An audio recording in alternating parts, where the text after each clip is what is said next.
సాయి కృష్ణ కేసులో విచారణ మరింత స్పీడప్ అయింది. సబ్ కలెక్టర్ ఆఫీస్ వేదికగా మెజిస్ట్రీరియల్ ఎంక్వైరీ ప్రారంభమైంది. ఈ విచారణ సమయంలో సాయి కృష్ణ తల్లి సంచలన స్టేట్మెంట్ ఇచ్చారు. ఆత్మహత్య చేసుకుంటానని హెచ్చరించారు. ఇదే సమయంలో వైసీపీ నేతలు సైతం ఎంక్వైరీలోకి ఎంట్రీ ఇచ్చారు. ఓవరాల్ గా ఈ కేసులో ఏం జరుగుతోంది? ఎన్టీఆర్ జిల్లా సబ్ కలెక్టర్ కార్యాలయంలో జరిగిన మెజిస్టీరియల్ విచారణ ఏపీ రాజకీయాల్లో సంచలనంగా మారింది.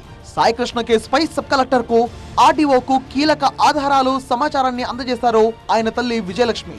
విచారణ తర్వాత మీడియా ముందుకు వచ్చిన ఆమె కొన్ని సెన్సేషనల్ కమెంట్స్ చేశారు. తన కుమారుణ్ణి సిఐ నాగరాజు అతి దారుణంగా చంపాడన్నారు విజయలక్ష్మి.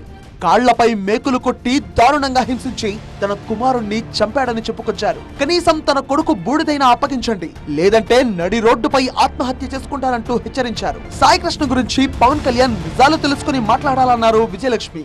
నా కొడుకు బూడిద ఎక్కడుందో నాకు కావాలి, లేకపోతే నడి రోడ్డు మీద నేను పెట్రోల్ పోసుకుని చచ్చిపోతా. నాకు ఇంకంతగానే ఏమొద్దు, వీళ్ళ ఆస్తులు వద్దు, వీళ్ళ పొలాలు వద్దు, వీళ్ళ బంగారం వద్దు, నాకు అసలు ఏమీ వద్దు. నా బిడ్డ లేక నేను అల్లాడిపోతాను. సాయి కృష్ణ తల్లి ఆవేదన అలా ఉంటే ఈ కేసులోకి వైసీపీ ఎంట్రీ ఇవ్వడం రాజకీయంగా మరింత వేడెక్కింది. మాజీ మంత్రి అంబటి రాంబాబు సహా వైసీపీ నేతలు సబ్ కలెక్టర్ ఆఫీస్ కు వెళ్లారు. విచారణ అధికారికి తమ అనుమానాలను వినతి పత్రం రూపంలో అందజేశారు.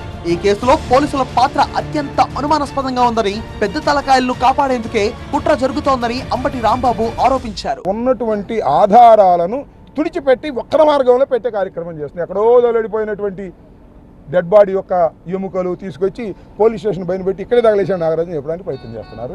ఇది చాలా ఘోరం, అన్యాయం. నేను చెప్తున్నా, నాగరాజుకి అన్యాయం జరిగినా కూడా ఒప్పుకోం. నాగరాజు దీనిలో పాత్ర ఉంది. స్టేషన్ హౌస్ ఆఫీసర్గా ఎవరైనా తీసుకొచ్చింది టాస్క్ ఫోర్స్ కదా.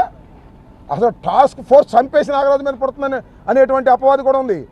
టాస్క్ ఫోర్స్ చంపేసిన తర్వాత అది నాగరాజు మీద నెట్టాలనేటువంటి ప్రయత్నం చేస్తున్నారు అనేది కూడా ఉంది. వాళ్ళ కన్న కొడుకు బూడిద కోసం రోడ్డుపైకి వచ్చిన తల్లి పోరాటం ఒకవైపు, కేసును తప్పుదోవ పట్టిస్తున్నారంటూ విపక్షాల ఆరోపణలు మరోవైపు. మొత్తానికి సాయి కృష్ణ కేసు రోజుకో టర్న్ తీసుకుంటోంది.